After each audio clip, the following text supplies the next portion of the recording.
Hey everyone, today we're going to dig into a number you see all the time but probably don't think twice about, the wattage rating on your appliances. And it turns out misunderstanding that number can have some pretty serious consequences, especially if you're running a solar setup or, just want to keep your home safe.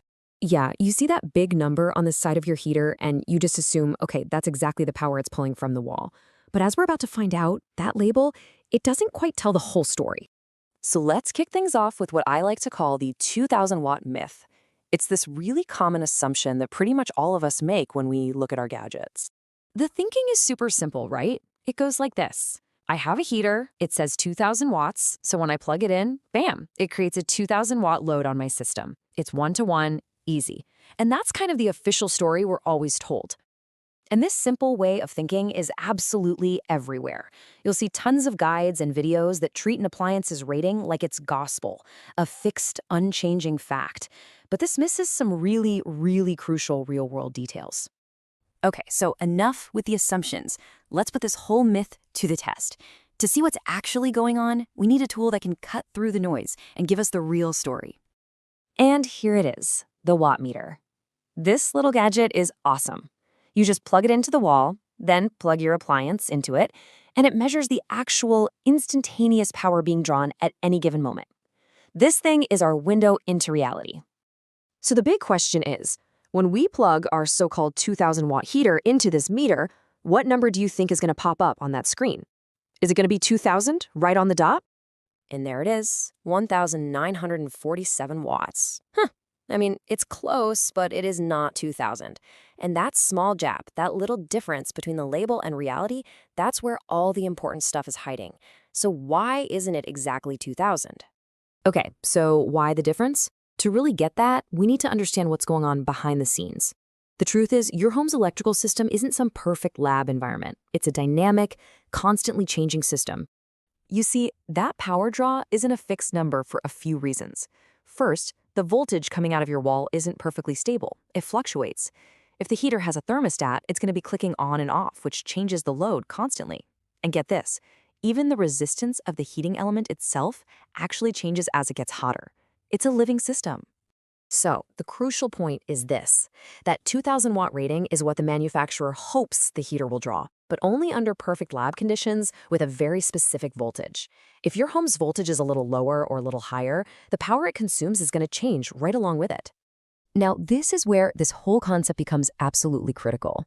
We're talking about when you're running appliances off-grid, using a solar system with batteries and an inverter.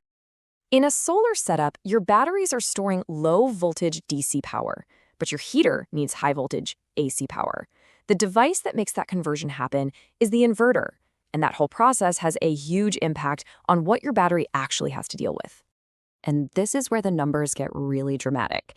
To power our 1947-watt heater, the AC side from the wall is pulling about 16 amps.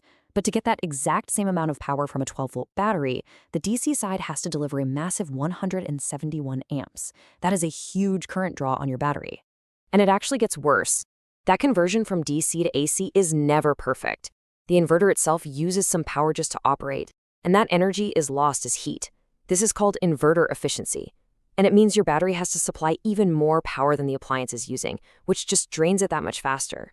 This mismatch between the number on the label and the reality of what's happening isn't just about performance or how long your battery lasts. It's also about safety. Pulling a really high current for a long time, like running a heater for hours, puts a serious strain on your whole system. It can cause wall sockets to literally overheat. If the wiring in your walls or your extension cords aren't thick enough, they can become a serious fire risk. And in a solar system, it can overload your inverter or just drain your batteries way faster than you calculated. Let me just walk you through how this can happen. You plug in the heater, it starts pulling a continuous high current. The wires in the wall or the contacts in the socket, if they're not properly rated, start to heat up. This all happens silently with no warning until eventually there's a failure. So after all that, what is the real lesson here? What's the key thing you should take away from putting that heater on a watt meter? It's this. Think of the label on your appliance as the manufacturer's design intent. It's what they were aiming for in a perfect world. But the watt meter, that tells you the real-world truth of what's happening in your specific environment right now. And that brings us to the most important point of all, The label gives you a starting point. The meter gives you the reality.